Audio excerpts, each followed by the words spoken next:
अस्सलामुअलैकुम जी। Particle physics chapter 4 electromagnetic field. आज का टॉपिक है गेज इनवेरियंस या गेज सिमेट्री के बारे में पढ़ेंगे। तो गेज इनवेरियंस क्या होता है? लफ्ज जो गेज है ये बेसिकली मेजरमेंट्स के लिए इस्तेमाल होता है। इसका मतलब चॉइस ऑफ स्केल और द कन्वेंशन।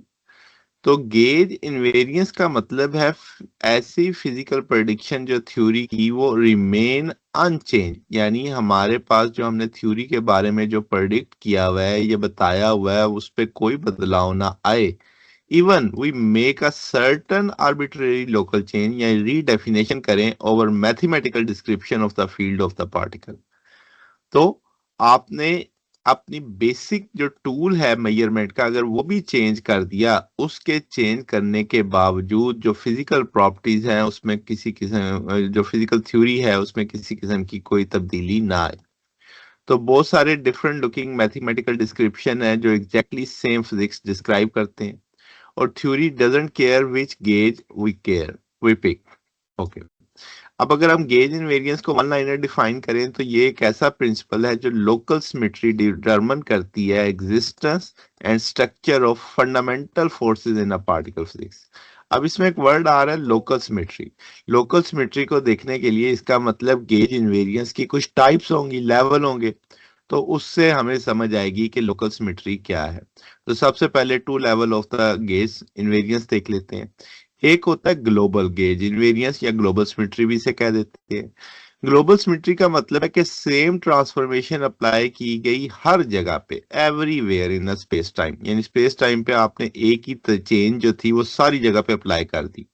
तो अगर हमारे पास कम्प्लेक्स वेव फंक्शन हो, अगर हम उसे रोटेट करें phase of the function constant angle theta के साथ हर जगह पे, तो आप कहेंगे वेव फंक्शन ई की power iota theta psi X.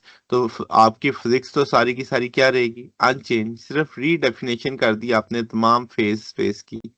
तो इससे प्रोबेबिलिटी में भी कोई तब्दीली नहीं आएगी। तो ये हमें कंजर्वेशन लॉज की तरफ मिलते हैं। ग्लोबल सिमेट्री से हम क्या निकालते हैं? कंजर्वेशन लॉज की मदद निकालते हैं, जैसे conservation of electric charge. Noether theorem हमारी मदद करता है इसमें। अब जो हमारी डेफिनेशन में लफ्ज आ रहा था वो क्या था? Local symmetry. तो लोकल गेज इनवेरियंस या गेज सिमेट्री हम इसे कह देते हैं। तो ये ट्रांसफॉर्मेशन आप हर पॉइंट पे, वहां पे था एवरीवेयर। अब हम क्या कह रहे हैं कि आपने at every point in a face space लगानी है, और या आप करेंगे कि आपकी फेस स्पेस के अंदर आपने ट्रांसफॉर्मेशन को वेरी करना है, यानी किसी जगह पे कुछ है, किसी जगह पे कुछ है। तो अब उसी तरह वेव फंक्शन हम देख लेते हैं। अगर हमें रोटेट करना है फेस पे डिफरेंट अमाउंट, अब पहले था सेम अमाउंट से, अब क्या है? Different amount. तो हम कहेंगे ई की पावर योटा थीटा एक्स। अब theta is the function of x. तो पहले थीटा जनरल था। तो अगर हम स्टैंडर्ड काइनेटिक एनर्जी की टर्म को लैग्रांजियन में ले रहे हैं तो मैथ ब्रेक कर जाता है, क्योंकि डेरिवेटिव एक्ट करता है शिफ्टिंग द फेज एक्स से। तो फ्री पार्टिकल इक्वेशन ज्यादा देर इनवेरिएंट नहीं रहती।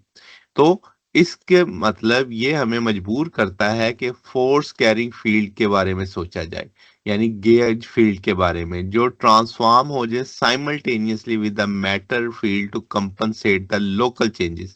यानी कि हमारे यहाँ उस चीज जो चेंज आ रही है उसको बैलेंस करने के लिए फील्ड के अंदर क्या है? चेंज आए, ताकि इनवेरियंस कायम रहे।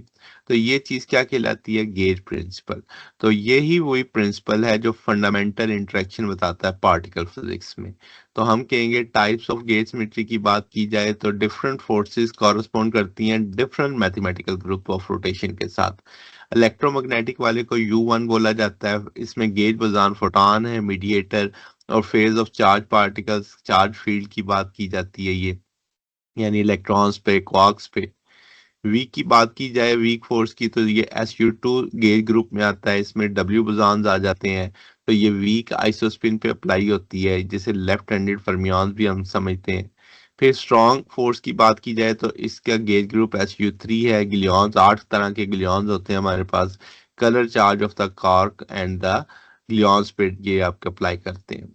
अब इसको दो, इन तीनों जो ग्रुप हैं इनको दो हिस्सों में डिवाइड करते हैं हम। एक अबिलियन, एक नॉन अबिलियन। अबिलियन वो है जिसमें सिंपल फेज रोटेशन आती है, फोटॉन के पास कोई चार्ज नहीं है, वो आपस में इंटरेक्ट नहीं करते, तो वो वाली आपके पास अबिलियन हो जाएगी। नॉन अबिलियन वो है जो SU2 SU3, ये ज्यादा कम्प्लेक्स यानी मैट्रिक्स रोटेशन होती है, क्योंकि इन पे चार्ज होता है, WZ बोसॉन लियॉन्स चार्ज कैरी करते हैं, और ये आपस में भी क्या करती हैं, इंटरेक्ट करती हैं। इस वजह से इनको दो अबिलियन और नॉन अबिलियन ग्रुप में भी ले जाया जाता है। अब गेज इनवेरियंस इंपॉर्टेंट क्यों है? क्योंकि ये हमें यूनिकली डिक्टेट करती है कि मैटर पार्टिकल कपल करता है फोर्स फील्ड के साथ, यानी उनका आपस में कनेक्शन पता चलता है, और ये इंटरेक्शन फिक्स्ड होती है कोवेरिएंट डेरिवेटिव के साथ। अब हम कहें कि जो गेट सिमेट्री है ये आपके पास इन्फिनिटी जो आती है उसको रिमूव करती है वाया रीनॉर्मलाइजेशन, और प्रेडिक्टिव क्वांटम फील्ड थ्योरी को पॉसिबल करती है। फिर गेज बोसॉन पॉसिबल ही सिर्फ इसकी थ्योरी लोकल सिमेट्री की वजह से हुए। फिर ये एक ऐसा फ्रेमवर्क भी बताती है जिससे हम मुख्तलिफ फोर्सेस को यूनिफाई कर सकें, जैसे electroweak unification, grand unified theory वगैरह। तो ये हमारे पास टॉपिक है। अगर आपको इसमें कोई बात पूछनी हो, डाउट हो, नीचे कमेंट्स में पूछ सकते हैं। वीडियो अच्छी लगी हो, वीडियो को लाइक कीजिएगा, दोस्तों के साथ शेयर कीजिएगा, चैनल को सब्सक्राइब कर दीजिएगा। अब तक के लिए इतना ही, बाकी इंशाल्लाह नेक्स्ट देखेंगे। ओके, अल्लाह हाफिज।